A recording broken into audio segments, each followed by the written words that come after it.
শুভ সকাল। আপনাদের সবাইকে স্বাগত জানাচ্ছি Bangladesh association of psychiatrist BAP আয়োজিত ও অপসুনিন ফার্মা নিবেদিত আরোগ্য নিকেতন মনের স্বাস্থ্যে। আপনাদের সঙ্গে আছি আমি ডাক্তার মোহাম্মদ তৈয়বুর রহমান রয়েল।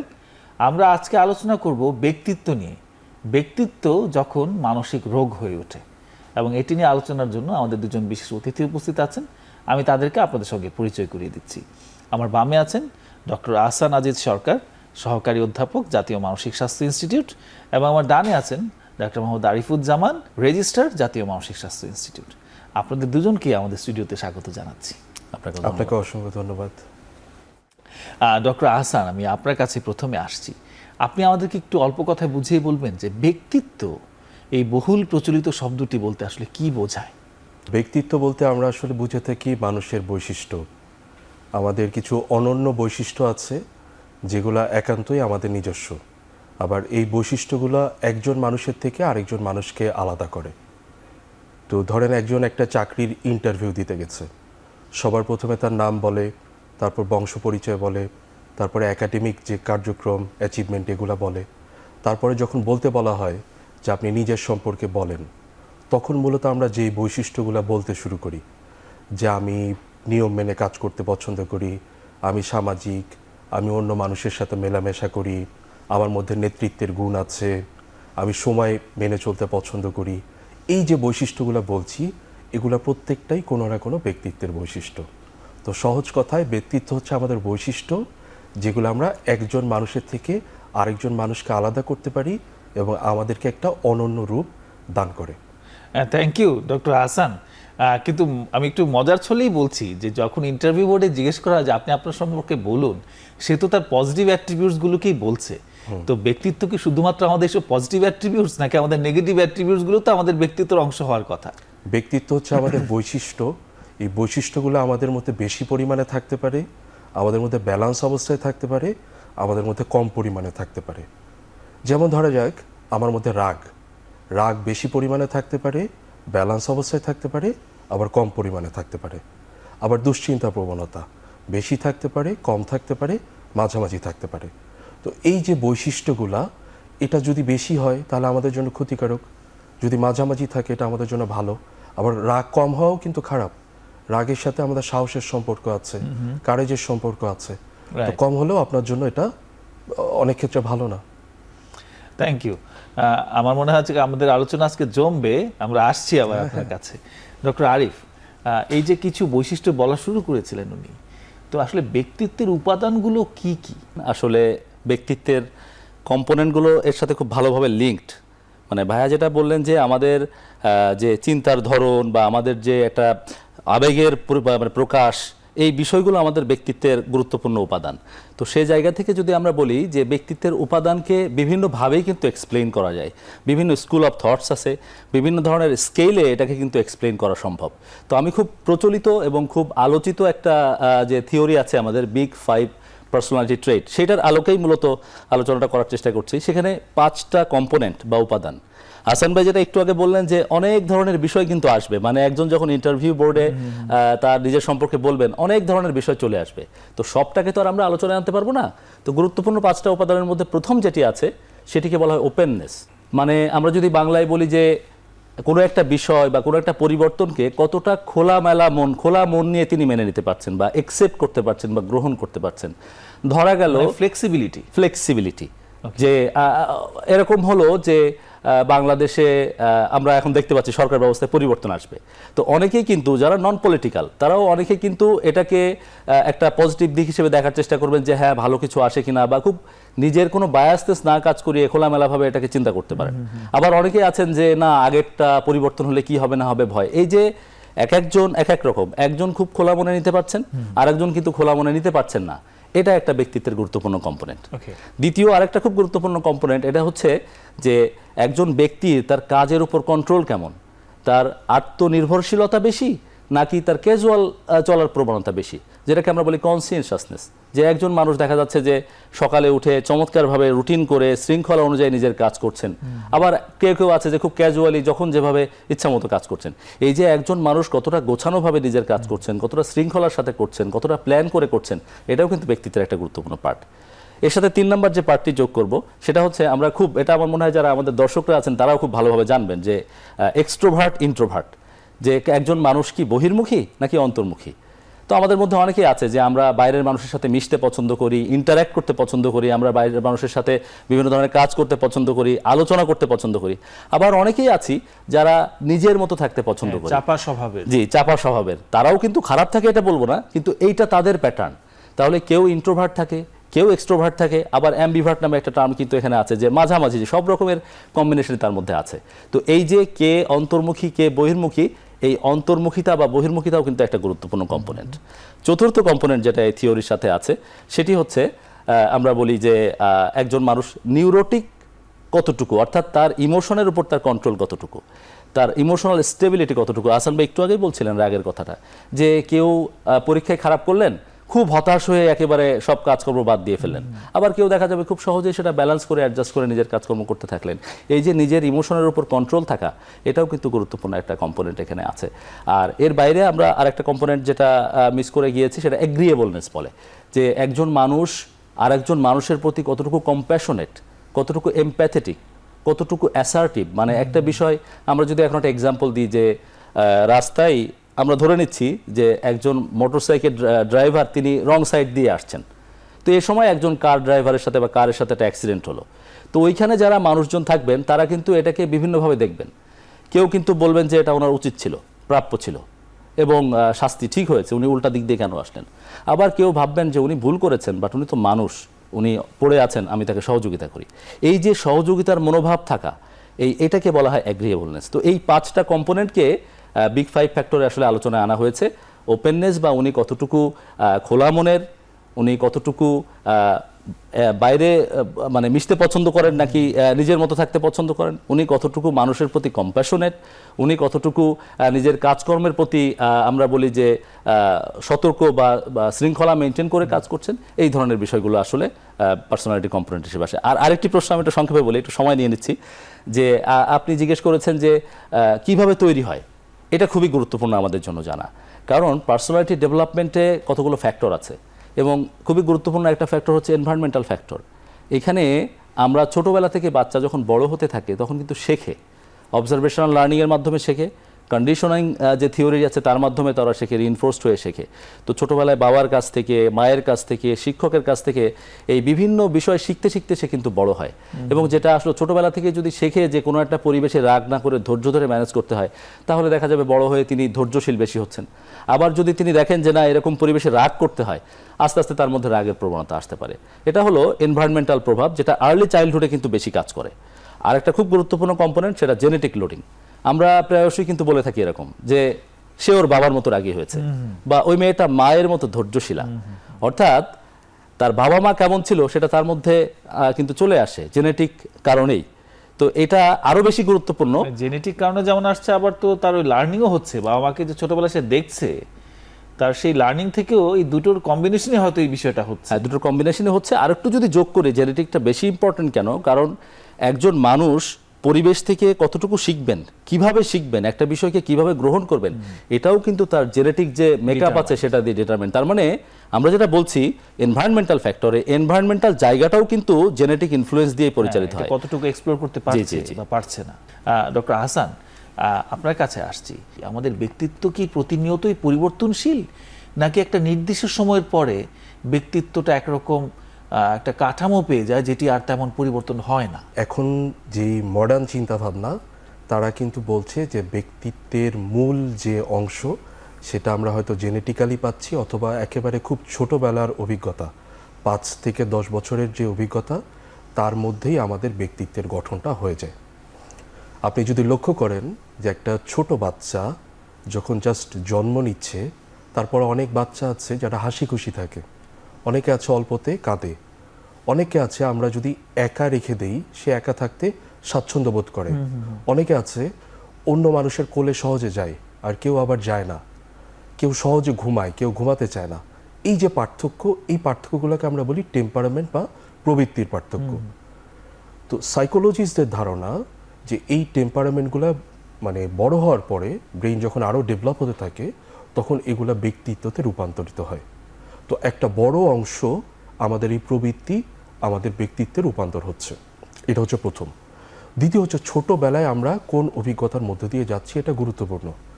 বড়বেলার অভিজ্ঞতার গুরুত্ব কম, তার কারণ ছোটোবেলার অভিজ্ঞতা আমাদের মস্তিষ্কে যে পরিবর্তন নিয়ে আসে, বড়বেলার অভিজ্ঞতা সেই পরিবর্তন আনতে পারে না। অনেক খেলাধুলা আছে, ধরেন টেনিস, জিমন্যাস্টিক, এসব আপনি বড় বয়সে শুরু করলে আপনি ভালো খেলোয়াড় হতে পারবেন না। তার কারণ ছোটোবেলায় আপনার ব্রেন যখন ডেভেলপ হচ্ছে, তখন আপনি খুব তাড়াতাড়ি ব্রেনকে পরিবর্তন করতে পারেন। ছোটোবেলায় যেমন 10 বছরের মধ্যে কারো যদি আইকিউ যেটা থাকে, সাধারণত সারা জীবন সেটাই থেকে যায়। আপনি চেষ্টা করলেও খুব বেশি পরিবর্তন করতে পারেন না। তো এই জন্য বলা হয় যে পার্সোনালিটি সাধারণত জেনেটিক একটা বড় কম্পোনেন্ট থাকে, আর তার সাথে ছোটোবেলার যে অভিজ্ঞতা, এই ছোটোবেলার অভিজ্ঞতা দুইটা মিলে হয়তো 10 বছর বা এরপরে আর খুব বেশি পরিবর্তন হয় না, তবে পরিবর্তন করা সম্ভব। আমি যদি এক্ষেত্রে আপনি একটা ডিমার্কেট করে ফেলেছেন যে একটা হচ্ছে 10 বছর বয়স পর্যন্ত, একটা বেশি বয়স। আমরা তো এক্ষেত্রে 18 বছরের একটা কথা শুনে থাকি যে 18 বছর বয়স নাগাদ এই ব্যক্তিত্বটা পরিপূর্ণ রূপ লাভ করে। এমনকি আমাদের যে ব্যক্তিত্বজনিত রোগগুলো ডিফাইন করা আছে, সেখানে কিন্তু এই 18 বছরের যে এই কাট অফ যে বয়সটা, সেটা 18ই ওইভাবে নির্ধারিত করা। হ্যাঁ। তো সেটার আসলে ভূমিকাটা কি? 18 বছরের পরে, অর্থাৎ তাহলে এই 10 থেকে 18 এই বয়সে আসলে ঠিক আমরা কি ফেজের ভেতর দিয়ে যাই? 10 থেকে 18 আমরা যদি একটু পিছন দিকে যাই, পার্সোনালিটির ইতিহাসে যাই, তাহলে ফ্রয়েড মনে করতেন যে মানুষের জীবনের সবচেয়ে গুরুত্বপূর্ণ সময় হচ্ছে 5 বছর বয়স পর্যন্ত। মানুষের জীবনে যা কিছু ঘটছে, তার ব্যক্তিত্ব, তার চরিত্র, তার চিন্তাভাবনা, আশাকাঙ্ক্ষা সব কিছু 5 বছর বয়সের মধ্যে নির্ধারিত হয়ে যায়। ফ্রয়েডের পরে তার যে অনুসারীরা আসলেন, তারা মনে করলেন যে মানুষের মধ্যে এই শুধু বয়সটা না, তার সাথে অন্য মানুষের সাথে সামাজিক মানুষের যে ইন্টারাকশনগুলো হয়, সেগুলো আসলে তাকে পরিবর্তন করে দেয়। তো আস্তে আস্তে এই যে বয়সের বার, সেটা বাড়তে থাকলো। তো আমরা বর্তমানে যেটা নিয়ে বেশি আর কি পড়াশোনা করি, যেটা আমাদেরকে গাইডলাইন দিয়ে দেয়, সেটা বলে যে 18 বছর বয়সটা একটা আমাদের ডিমার্কেটিং লাইন হতে পারে।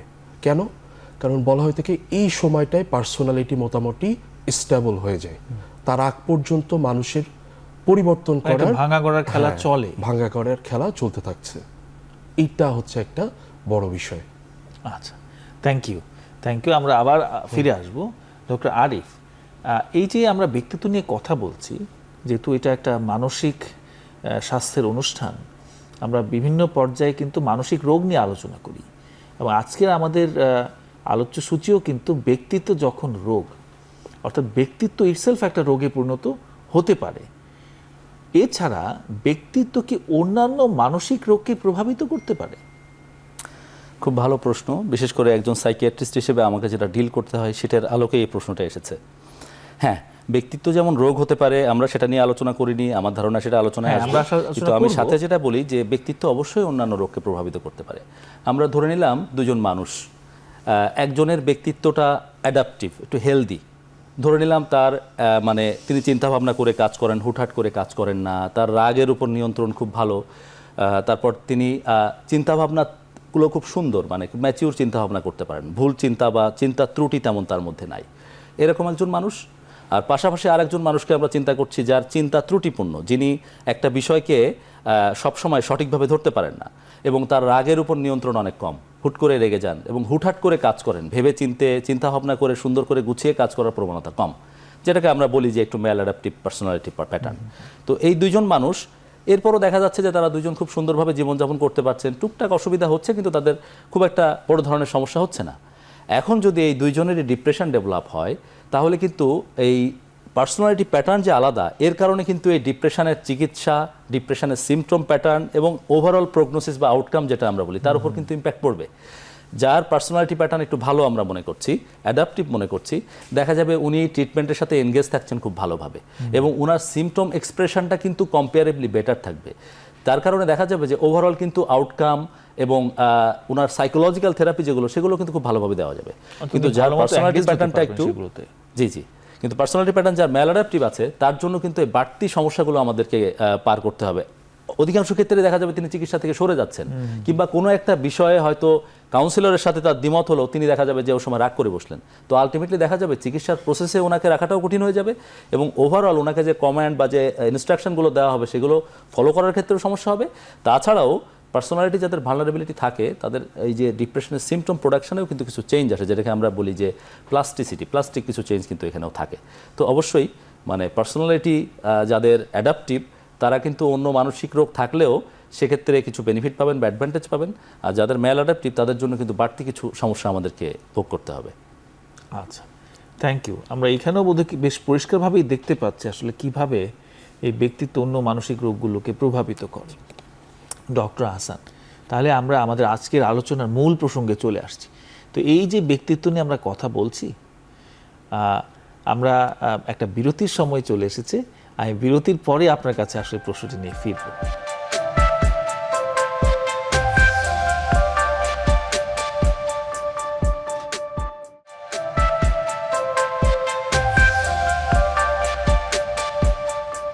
দর্শক, ফিরে আসলাম বিরতির পর অপসনিন ফার্মা নিবেদিত আরোগ্য নিকেতন মনের স্বাস্থ্যে। ডক্টর আহসান, যেটি আমি বলতে চেয়েছিলাম বিরতির আগে, যে আমাদের মূল আলোচনার বিষয়ে সেখানে আমরা এখন যাচ্ছি, সেটি হচ্ছে যে এই ব্যক্তিত্ব কি কখনো রোগ হতে পারে কিনা। আমরা শুনি না যে আপনা মাংসে হরিণা বৈরী, সেই চর্যাপদের যে বিখ্যাত উক্তি বা যেই একটা পদের একটা লাইন, তো তেমনি এই যে এক একজনের যে স্বতন্ত্র স্বভাব, এই স্বতন্ত্র স্বভাবে কি কখনো কখনো রোগ হতে পারে কিনা? আচ্ছা, তাহলে ব্যক্তিত্ব মানে হচ্ছে মানুষের বৈশিষ্ট্য। মানুষের বৈশিষ্ট্য মানে আসলে কি? মানুষ কিভাবে চিন্তা করে তার বৈশিষ্ট্য কি, মানুষ কিভাবে আবেগ প্রকাশ করছে তার বৈশিষ্ট্য কি, অন্য মানুষের সাথে সে কি করে ইন্টারাক্ট করছে বা মেলামেশা করছে তার বৈশিষ্ট্য কি, সে নিজেকে কতটুকু নিয়ন্ত্রণ করতে পারছে, এই ধরনের এই চারটা জিনিসের বৈশিষ্ট্য কি।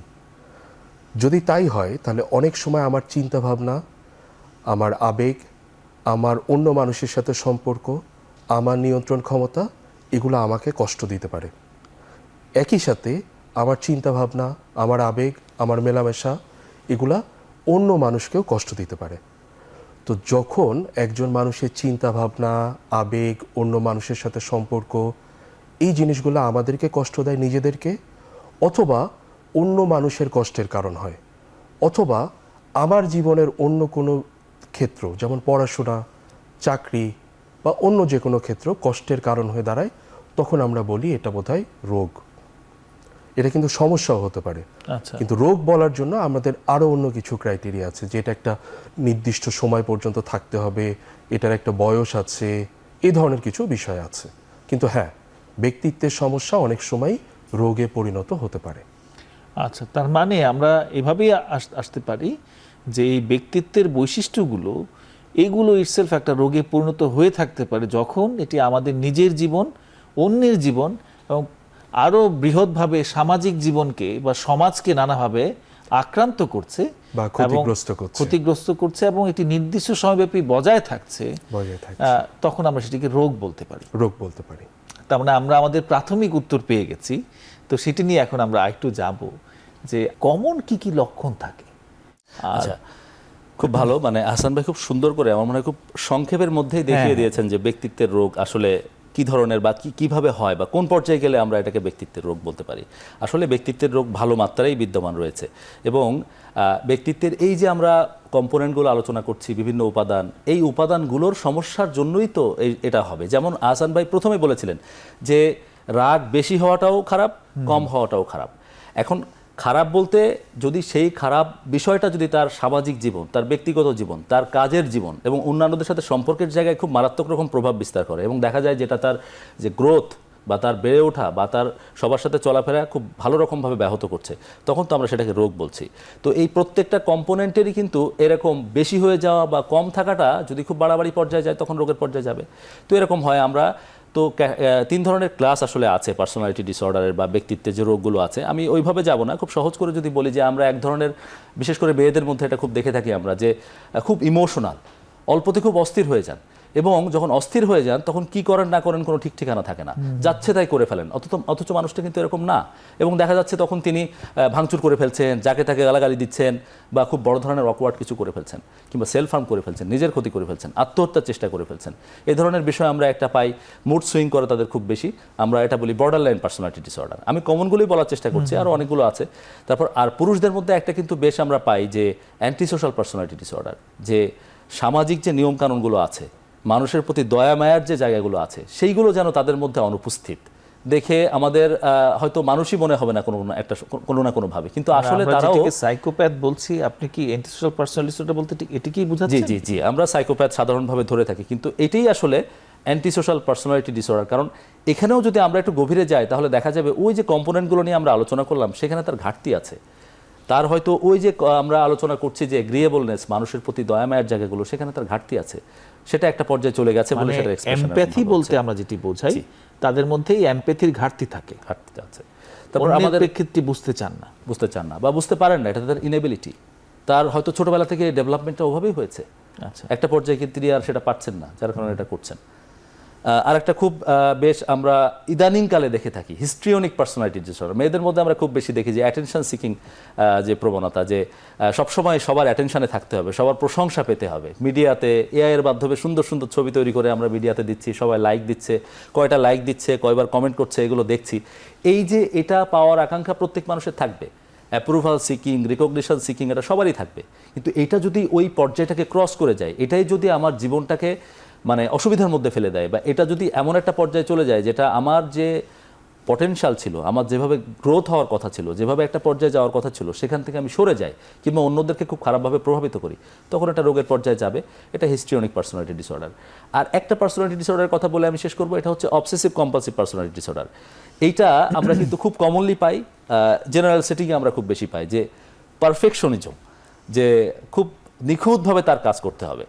এবং যারা মেধাবী তাদের মধ্যে কিন্তু আমরা বেশি দেখি এটা, যে প্রত্যেকটা কাজ গুছিয়ে চমৎকার করে নিখুঁতভাবে করতে হবে। তারা কাজের প্রতি খুব বেশি সতর্ক থাকেন। কোনো একটা কাজের যদি ডেডলাইন পড়ে যান তাহলে অ্যাংশাস হয়ে যান যে এটা চমৎকারভাবে শেষ করতে হবে, আমাকে সতর্ক থাকতে হবে। তো এটা ভালো, পারফেকশনিজম অবশ্যই ভালো, কিন্তু এইটা যদি অতিরিক্ত হয়ে যায়, এমন পর্যায়ে চলে গেল যে আমার যে ডেডলাইন ছিল সেই ডেডলাইন ক্রস করে গেছে, আমি কাজ শেষ করতে পারি নাই, আমি এত নিখুঁতভাবে গুছিয়ে গুছিয়ে কাজ করতে গিয়েছি, তখন তো এটা আমার যে কাজ, আমার যে পটেনশিয়াল, আমার এবিলিটি, সেটাকে প্রভাবিত করবে, অন্যদের সাথেও অনেক ধরনের সমস্যা তৈরি করবে। যেমন এখন আমার এখানে অ্যাপয়েন্টমেন্ট ছিল 11টায়, আমি যদি খুব নিখুঁতভাবে নিজেকে সাজগোজ করে আমার যে আজকের বিষয়টা আলোচনা করব সেটা গুছিয়ে আসতে আসতে আমি একটার সময় এসে পৌঁছাই, তাহলে তো সেটা এই অনুষ্ঠানটাকেও বানচাল করে দিবে, এবং ওভারঅল আমার তো প্রোডাক্টিভিটিও লস হলো। তখন তো আমরা সেটাকে রোগের পর্যায়ে ভাববো। Thank you doctor Arif. আপনার কাছে বেশ কিছু পার্সোনালিটির প্যাটার্ন বা পার্সোনাল ডিসঅর্ডার কমন কিছু লক্ষণ আমরা জানলাম। ইদানিং ফেসবুকে দুটো বিষয় এসছে। একটা হচ্ছে ডক্টর আরিফ বলেছিলেন যে সবার একটা অ্যাপ্রুভাল মানে সিকিংয়ের একটা টেন্ডেন্সি দেখা যাচ্ছে। আমরা ফেসবুকে প্রচুর সেলফি, আমি নিজের কথা যদি বলি, আমি এই সেলফি শব্দটার সঙ্গে প্রথম পরিচিত হয়েছিলাম 2013 সালে, অর্থাৎ তখন আমি একজন প্রফেশনাল। কিন্তু এখন দেখা যাচ্ছে আমার বাচ্চারা যাদের বয়স 5 বছর 7 বছর, তারাও কিন্তু সেলফি জিনিসটা খুব ভালোভাবেই জানে, এবং তারাও যে কোনো প্রোগ্রামে গিয়ে সেলফি তুলতে চায়। এবং আমাদের সমাজে সেলফির একটা বেশ চমৎকার ইম্প্যাক্ট আছে এখন। তো এই সেলফি বা এটার সাথে অ্যাপ্রুভাল সিকিংয়ের কি রিলেশনশিপ, এবং এইটাই যারা বেশি বেশি করে সেটাই কোনো পার্সোনাল ডিসঅর্ডারকে ইন্ডিকেট করছে কিনা? ব্যক্তিত্বের সমস্যা আমরা যদি বুঝতে চাই, আমরা একটা লক্ষণ দিয়ে আসলে কোনো মানুষকে বলবো না যে তার ব্যক্তিত্বের সমস্যা আছে। তো একজন মানুষ প্রচুর সেলফি তুলছে, আমরা বলবো না যে তার ব্যক্তিত্বের সমস্যা আছে, কিন্তু এটা বলে দেয় যে তার মধ্যে হয়তো সমস্যা থাকতে পারে। আচ্ছা, তাহলে কোন ধরনের ব্যক্তিত্ব থাকলে মানুষ মূলত বেশি সেলফি তুলে, বা অন্য মানুষজনের অ্যাটেনশন বা অন্য মানুষজনের প্রশংসা, এগুলো তার জন্য বেশি গুরুত্বপূর্ণ হয়? এক ধরনের পার্সোনালিটি আছে, আমরা বলি নার্সিসিস্টিক পার্সোনালিটি। তো এই ধরনের ব্যক্তিত্ব যাদের আছে তাদের কাছে সামাজিক স্ট্যাটাস খুব গুরুত্বপূর্ণ। আচ্ছা, অন্য মানুষদের প্রশংসা খুব গুরুত্বপূর্ণ। তো সামাজিক স্ট্যাটাস বৃদ্ধি করার জন্য তারা অনেক সময় সুন্দর সুন্দর জায়গায় যায়। ধরা যাক এখন রেস্টুরেন্টে সবাই যখন যায়, সবাই কিন্তু যে খাবারের ছবি তুলে, রেস্টুরেন্টের ছবি তুলে, অর্থাৎ খাবার কতটুকু সুস্বাদু বা স্বাস্থ্যকর, এটার চেয়ে গুরুত্বপূর্ণ হচ্ছে যেই জায়গাটায় যাচ্ছি এটা কতটা ফটোজেনিক। Right. এবং গুগল রিভিউ যদি আপনি দেখেন, সেখানে আলাদা করে এখন ফটোজেনিক এরকম একটা বিষয় চলে আসছে, যে শুধু ওই জায়গাটা সার্ভিস, খাবার, ওই ফটোজেনিসিটির বিষয়টাও এখানে চলে আসছে। তো এই যে প্রবণতা যে অন্য মানুষের দৃষ্টি আকর্ষণ করতে হবে, এটা নার্সিসিস্টিক পার্সোনালিটি যাদের আছে তাদের মধ্যে দেখা যায়। আরেকটা ডাক্তার আরিফ যেটা বলছিলেন, হিস্ট্রিয়নিক পার্সোনালিটি, মানে অন্যের মনোযোগ আমাকে সবসময় আকর্ষণ করতে হবে, আমি সবসময় অন্যের মনোযোগের কেন্দ্রে থাকতে চাই। রাইট। এই জন্য মানুষ অনেক সময় অদ্ভুত সব কাজ করে, অনেক ঝুঁকিপূর্ণ কাজ করে, রিস্ক নেয়। এই যে মোটরসাইকেল চালায়, ট্রেনের মধ্যে সেলফি তুলছে, উঁচু জায়গায় সেলফি তুলছে।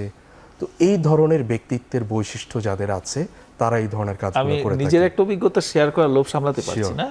আমি যখন আউটডোর প্র্যাকটিস শুরু করি, একটা রোগী পেয়েছিলাম, সে উল্টো করে হাঁটে এবং সে পুরো ঢাকা শহর, সে ঢাকা মেডিকেল কলেজের মতো জায়গার থেকে আমাদের জাতীয় মানসিক স্বাস্থ্য ইনস্টিটিউটে চলে এসেছে হেঁটে হেঁটে এবং উল্টোভাবে। তাকে যখন জিজ্ঞেস করলাম সে কেন করছে, প্রথমে কিছুক্ষণ ওইভাবে রেসপন্স আসে নাই, ফাইনাল রেসপন্সটা আসলো যে এই যে সে উল্টো করে হেঁটে আসছে, সারা রাস্তার মানুষ তাকে দেখছে এবং এটা তার খুব ভালো লাগছে, এটা সে এনজয় করছে। এবং সে এখন আর সোজা স্বাভাবিক হাঁটাহাঁটিটা সে আর ওইভাবে করতেই পারছে না, সে উল্টো হাঁটতেই স্বচ্ছন্দ বোধ করছে। এটি কি এই আপনি যে হিস্ট্রিয়নিক বলছেন, এটাও কি তার এই সেই হিস্ট্রিয়নিসিটি হিসেবে আমরা দেখব? তার একটা বৈশিষ্ট্য তো মিলে যায় যে অন্য মানুষের মনোযোগের কেন্দ্রে সে থাকার চেষ্টা করছে, সুতরাং হ্যাঁ, একটা বৈশিষ্ট্য তো মিলে যাচ্ছে। আমরা আরও কথায় আসবো, আমাদের আরেকটা বিরতির সময় এসছে। দর্শক, আমরা একটা বিরতিতে যাচ্ছি, কিছুক্ষণ পরেই ফিরছি।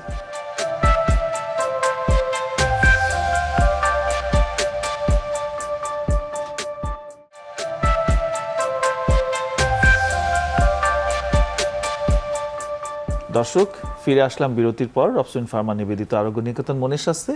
ডক্টর আহসান, আমরা যেই প্রসঙ্গটাতে ছিলাম, এই যে একটা খুবই অকওয়ার্ড একটা বিহেভিয়ার একটা মানুষ করছে শুধুমাত্র তার সেন্টার অফ অ্যাটেনশনে থাকার জন্য, তার মানে এটিও তো আসলে খুব ইন্ডিকেট করছে যে তার ওই হিস্ট্রি ইউনিভার্সিটির সাথে খুবই এটা ক্লোজলি রিলেটেড বলে আমাদের কাছে তার মনে হচ্ছে। ব্যক্তিত্বের সমস্যা থাকতে পারে, কিন্তু রোগ আছে কিনা বোঝার জন্য আমাদের আরো অনেকগুলো মূল্যায়ন প্রেক্ষিত দেখতে হবে। করা প্রয়োজন।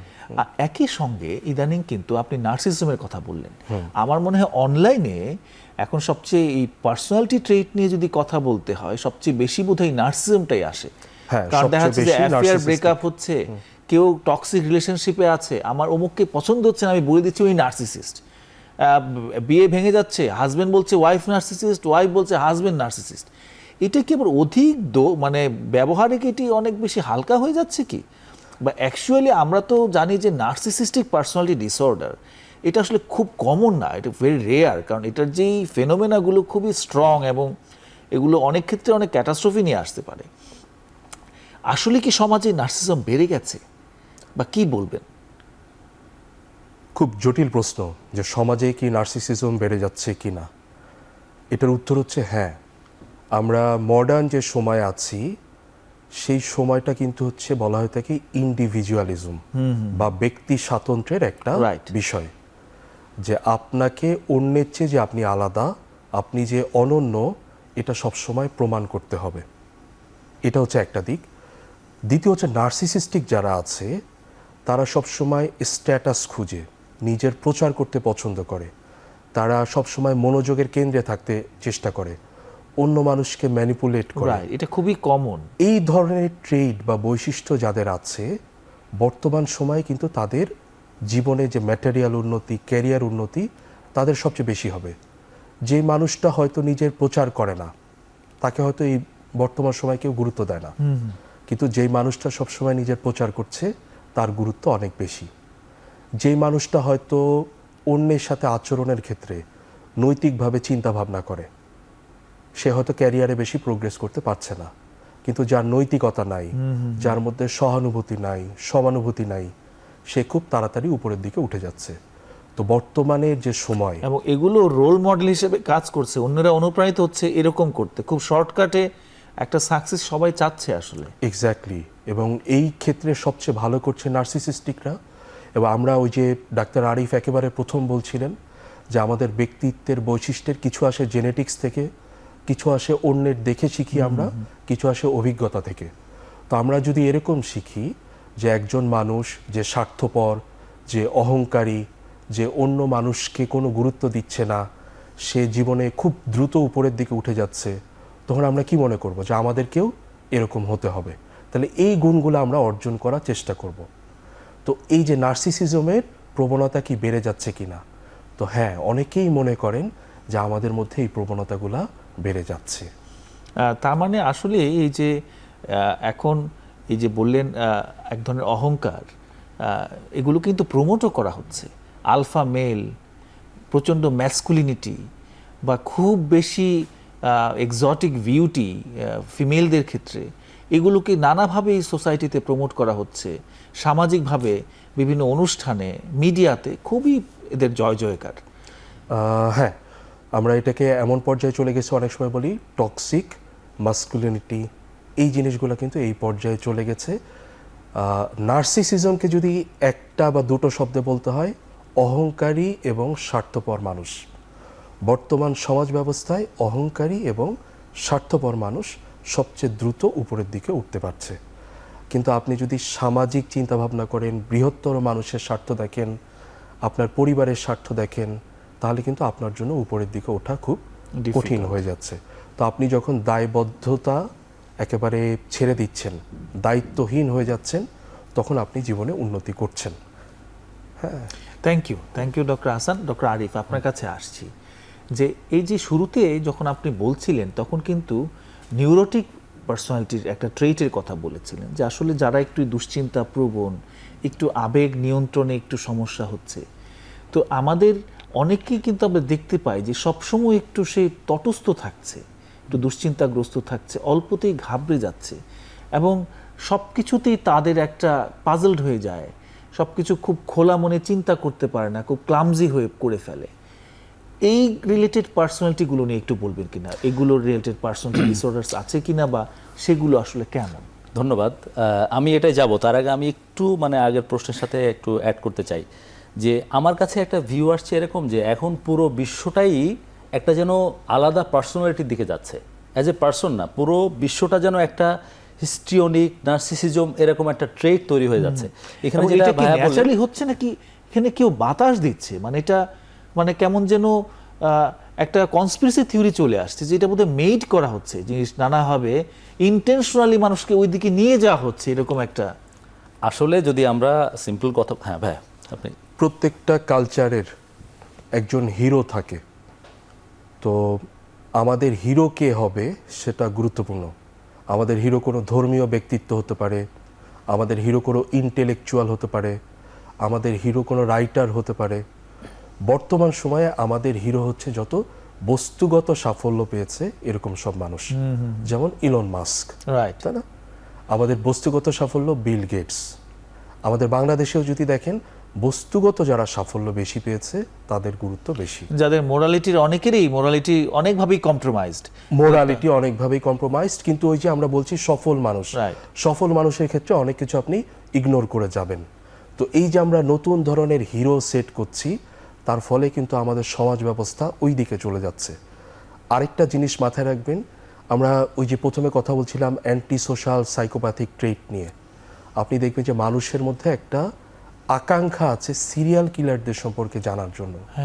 Serial killer movie, web series, এগুলো এগুলো অনেক প্রচন্ড জনপ্রিয়। বিখ্যাত। হ্যাঁ, রাইট, একেবারে ওই হানিবাল লেকটার থেকে শুরু করে সব কিছু কিন্তু চলছে। খুব রিসেন্টলি একটা স্পাই থ্রিলার যেটা আসছে, হ্যাঁ, যেটাতে একজন কন্ট্যাক্ট কিলার, সে একটার পর একটা খুন করে যাচ্ছে, সেটা প্রচণ্ড জনপ্রিয়। ফক্স নাকি জ্যাকাল কি যেন একটা নাম দিয়েছে। হ্যাঁ, তো এই যে জিনিসগুলোর প্রতি আমাদের আগ্রহ, এই যে আমাদের নতুন ধরনের হিরো বেছে নিচ্ছি, এটা বলে দিচ্ছে আমাদের মন মানসিকতা পরিবর্তন হয়ে যাচ্ছে, আমাদের হিরো পরিবর্তন হয়ে যাচ্ছে। তো আমরা যখন ধর্মীয় ব্যক্তিত্ব, ইন্টেলেকচুয়াল, সাধু সন্ন্যাসী, এদের বাইরে থেকে আমরা একটা নতুন ধরনের জীবনযাত্রার চিন্তাভাবনা করছি, তার ফলে মনে হচ্ছে আমাদের সমাজই বোধহয় পরিবর্তন হয়ে যাচ্ছে। Thank you. আমাদের একটা বিরতির সময় এসছে, সর্বশেষ বিরতি, আমরা বিরতির পরেই ফিরছি।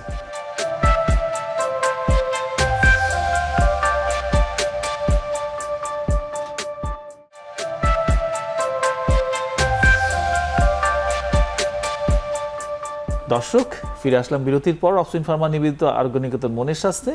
ডক্টর আরিফ, আপনার সঙ্গে আমি যে প্রসঙ্গটাতে ছিলাম বিরতির আগে, আপনি যদি সেখান থেকে শুরু করেন। মানে আমরা যে অল্পতেই অস্থির হয়ে যাওয়া, কোনো একটা পরীক্ষার ডেট পড়লো কিংবা কোনো একটা কাজের চাপ পড়লো কিংবা একটা খারাপ সংবাদ আসলো, অস্থির হয়ে যায় আমরা, এবং এতটা এলোমেলো হয়ে যায় সঠিকভাবে কাজকাম করতে পারি না, ঘুম হারাম হয়ে যাওয়ার মতো অবস্থা হয়। তো এইটা কিন্তু অনেকের পার্ট হিসেবে থাকে, পার্সোনালিটি পার্ট হিসেবে ছোটবেলা থেকে থাকে যে সে অল্পতে একটু অস্থির টাইপের, সহজে ইজি হতে পারে না। তো এটা যাদের থাকে তাদের কিন্তু আবার কিছু কিছু মানসিক রোগ হওয়ার প্রবণতা খুব বেশি থাকে, যেমন বিশেষ করে অ্যাংজাইটি ডিসঅর্ডার যেগুলো আছে এদের কিন্তু এগুলো বেশি হয়। Thank you doctor Arif. Doctor Hasan, এই যে আমরা আমাদের সময়ও প্রায় শেষ হয়ে এসছে, আমরা আজকের আলোচনাটা মানে আরও একটু বড় করতে পারলে ভালো লাগতো, অনেক চমৎকার বিষয় উঠে এসছে, কিন্তু অনেক আশার কথা তো দেখতে পাচ্ছি না। আপনি কি আমাদের কিছু আশার কথা শোনাতে পারেন কিনা, যে আসলে এই ব্যক্তিত্বজনিত সমস্যার কি চিকিৎসা সম্ভব, বা হলে সেটা কতটা সন্তোষজনক? প্রথম কথা হচ্ছে ব্যক্তিত্বজনিত সমস্যা না রোগ। যদি সমস্যা থাকে তাহলে আপনি হয়তো বাসায় বসে এটা সমাধান করে ফেলতে পারবেন, আর যদি এটা রোগের পর্যায়ে হয় তাহলে আপনার উচিত হবে কোনো একটা কাউন্সিলিং বা সাইকোথেরাপি নেওয়া। আচ্ছা, রোগটা আবার আমরা অনেকভাবে ভাগ করি, যে এটা কি মৃদু, এটা কি মাঝারি মাত্রার, নাকি এটি তীব্র মাত্রার। যদি তীব্র মাত্রার হয় তাহলে হয়তো আপনার ওষুধের প্রয়োজন হতে পারে, আর যদি মৃদু বা মাঝারি মাত্রার হয় সেক্ষেত্রে আপনি হয়তো কাউন্সিলিং বা সাইকোথেরাপি নেওয়ার গ্রহণ করলে হয়তো আপনি এটা ভালো হয়ে যাবে। এখন চেষ্টা করলে আপনার সফলতার হার কতটুকু, এটা নির্ভর করে আসলে আপনার কি ধরনের ব্যক্তিত্বের রোগ আছে। কিছু কিছু ক্ষেত্রে খুব ভালো সফলতা আছে, যেমন বর্ডার লাইন। এক্ষেত্রে দেখা যায় 50 থেকে 80% মানুষ মোটামুটি সুস্থ হয়ে যাচ্ছে, তারা একজন নর্মাল মানুষের মতোই জীবনযাপন করতে পারে। কিছু কিছু ক্ষেত্রে এটা সফলতার হার একটু কম, কিন্তু কম হলেও এটা মোটামুটি 50%। আচ্ছা, কিন্তু কম বলা এটার মানে হচ্ছে আপনাকে চিকিৎসা থেকে দূরে রাখার জন্য নিরুৎসাহিত করা না। কম হলেও আপনি যাবেন, কারণ আপনার ধরেন ব্যক্তিত্বের সমস্যার 5টা সমস্যা আছে। আপনি যখন চিকিৎসা গ্রহণ করবেন তখন হয়তো আপনার 3টা সমস্যা ভালো হয়ে যাবে, অর্থাৎ আপনার তীব্রতা কমে যাচ্ছে। রাইট। তাহলে চিকিৎসা নেওয়াটা গুরুত্বপূর্ণ, এটা হচ্ছে একটা জিনিস। চিকিৎসা আপনি নিজে বাসায় বসে নিতে পারেন যদি সমস্যা কম হয়, বেশি হলে আপনি অবশ্যই যারা বিশেষজ্ঞ তাদের সাহায্য যারা নেবেন। বাসায় বসে নেবেন, কিভাবে সেটি সম্ভব, অল্প কথায় যদি বলেন। বাসায় বসে নেওয়ার জন্য নানা রকম ম্যানুয়াল আছে, আচ্ছা, নানা রকম গাইডলাইন আছে, নানা রকম ওয়ার্কবুক আছে। প্রফেশনাল যেরকম বডি, যেমন American psychological association, American psychiatrist association, তাদের ওয়েবসাইট আছে এবং সেখানে বলে দেয়া আছে কোন ধরনের পার্সোনালিটি ডিসঅর্ডার থাকলে আপনি কোন বই পড়তে পারেন। তার এর জন্য তো একটা নির্দিষ্ট মাত্রা এডুকেশন ডেফিনেটলি দরকার। হ্যাঁ, তার মানে খুব আনএডুকেটেড বা সমাজের মার্জিনালাইজড অংশে যারা আছেন তাদের ক্ষেত্রে তো আমরা আসলে এই সার্ভিসটা হয়তো তারা অ্যাভেল করতে পারবেন না। টিভি কিন্তু এডুকেটেড এবং আনএডুকেটেড মানুষ সবাই দেখে। এই যে ইনফরমেশনটা তাদের কাছে যাচ্ছে, আমার কাছে মনে হয় তারা কিন্তু সচেতন হবেন এবং কোথায় সাহায্য পাওয়া যায় এই অনুষ্ঠানের মাধ্যমে কিন্তু তারা জানতে পাচ্ছেন। আচ্ছা, সুতরাং এটা জোগাড় করা কঠিন হবে না। আর সবশেষ যেটা আসার কথা সেটা হচ্ছে যাদের আসলে রোগ আছে তাদের রোগের তীব্রতা কিন্তু বয়সের সাথে সাথে কমতে থাকে। তো দেখা গেছে যে 40 বছর বয়স যখন হয়ে যায় তখন তাদের ব্রেইন পুরোপুরি ম্যাচিউর হয়, তখন এই তীব্রতা কমে যায়, সমস্যাগুলো কমে যায়। কিন্তু আপনারা কিন্তু বসে থাকবেন না। আচ্ছা। এটা 40 বছর বয়সে কমে যায় তার মানে আপনি বাসায় 40 বছর বয়স পর্যন্ত অপেক্ষা করবেন, এটা বলার মানে এটা না। এটার মানে হচ্ছে আপনার রোগ কমে যাবে কিন্তু আপনি আগেই সাহায্য নেবেন। সাহায্য আগে নেবেন তার কারণ হচ্ছে ব্যক্তিত্বের সমস্যা মূলত 15 থেকে 35 বছর বয়সের মানুষরা আমাদের কাছে সাহায্যের জন্য আসে। এই সময়টা মানুষের জীবনের সবচেয়ে প্রোডাক্টিভ সময়।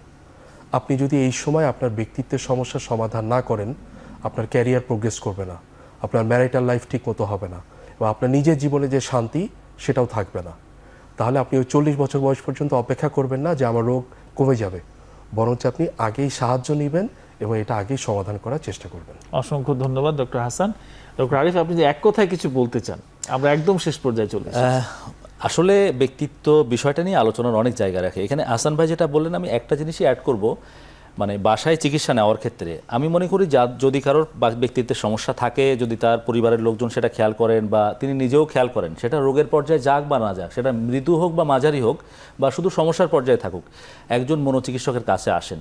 একটা অ্যাসেসমেন্ট হোক। কারণ কি অনেক সময় কিন্তু এই ব্যক্তিত্বের সমস্যার সাথে কোমরবিড অন্যান্য মানসিক রোগ থাকতে সমস্যা পারে। থেকে থাকে। তো এটা খুবই গুরুত্বপূর্ণ, কারণ আমরা ব্যক্তিত্বের সমস্যা ভেবে এড়িয়ে যাচ্ছি, দেখা যাবে তার অন্য রোগটা থেকেই গেছে এবং তার অসুবিধা তৈরি করছে।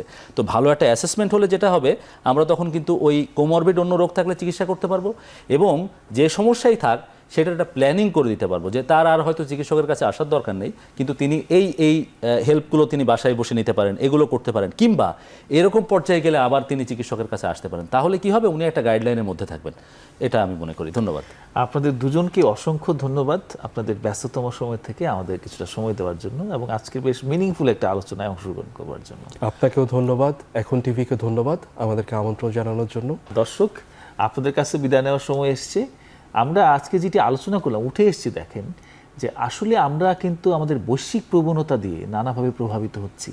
আমাদের নিজস্বতা কিন্তু অনেকভাবে হারিয়ে যাচ্ছে। আমার মনে হয় আমরা যে নিজস্বতার দিকে মনোযোগ দিই, আমাদের যে সোশ্যাল ভ্যালুজ, আমাদের যে রিলিজিয়াস ভ্যালুজ, যেগুলো এখন সোশ্যাল মিডিয়াতে তেমন চর্চা করা হয় না, কিন্তু আমরা নিজেরা সেগুলো চর্চার একটা প্রেক্ষিত তৈরি করি।